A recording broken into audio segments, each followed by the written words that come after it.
In this lecture, we will learn about the merge sort and how to implement it in Python.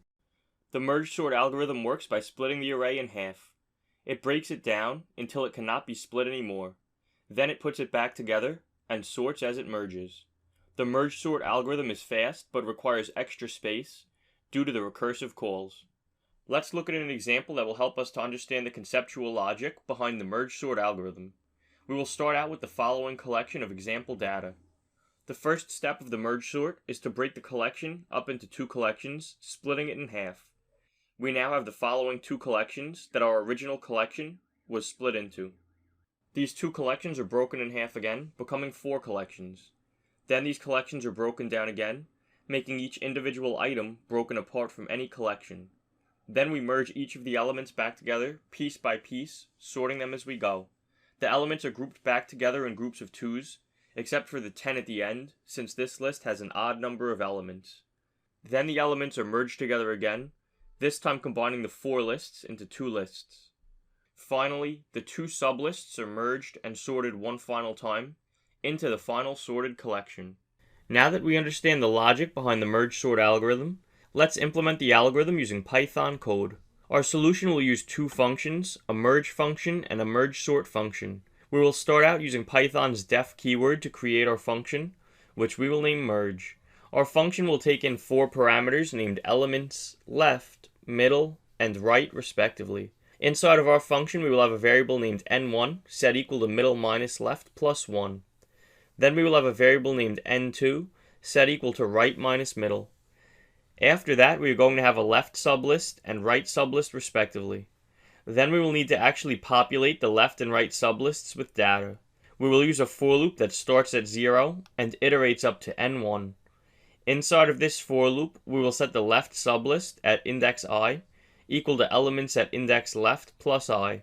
Then we will use another for loop that iterates for j starting at 0 and up to n2. Inside of this for loop, we will set the right sublist at index j equal to elements at the index middle plus 1 plus j. Then we will have three variables, I, which will be set to a value of 0, j, set to a value of 0, and k, set to a value of left. Next, we are going to use a while loop that iterates while I is less than n1 and j is less than n2.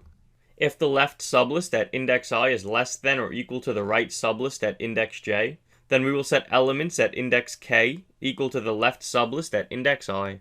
After that, we will increment I by using the plus equals operator and adding 1 to it. Then comes an else statement. Inside of the else statement, we will set elements at index k equal to the right sublist at index j.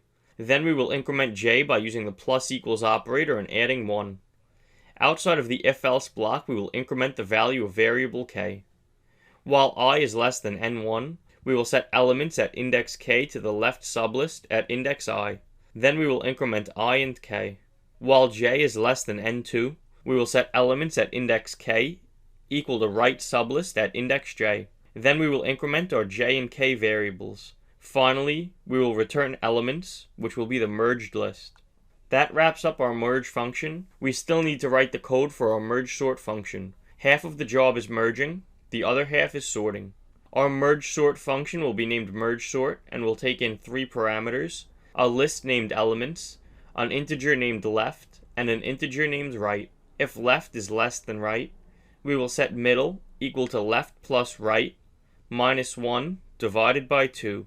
Then we will call merge sort and pass in elements as the first argument, left as the second argument, and middle as the third argument. After that, we will call merge sort again, passing in elements as the first argument, middle plus 1 as the second argument, and right as the third argument. Then we will call our merge function and pass in the arguments elements, left, middle, and right respectively. Outside of the if statement, we will return elements. That wraps up our merge sort function. Now we need to test our code. We will create a list named elements that has the values 3, 0, 5, 1, and 2. Then we will print out the result of a call to the merge sort. We will pass in elements as the first argument, which is the list to be sorted. The second argument will be 0, the start index. The third argument will be the length of elements minus 1, which is the stop index, the last index in the list. Finally, we will run the code. You will notice that now the list is sorted.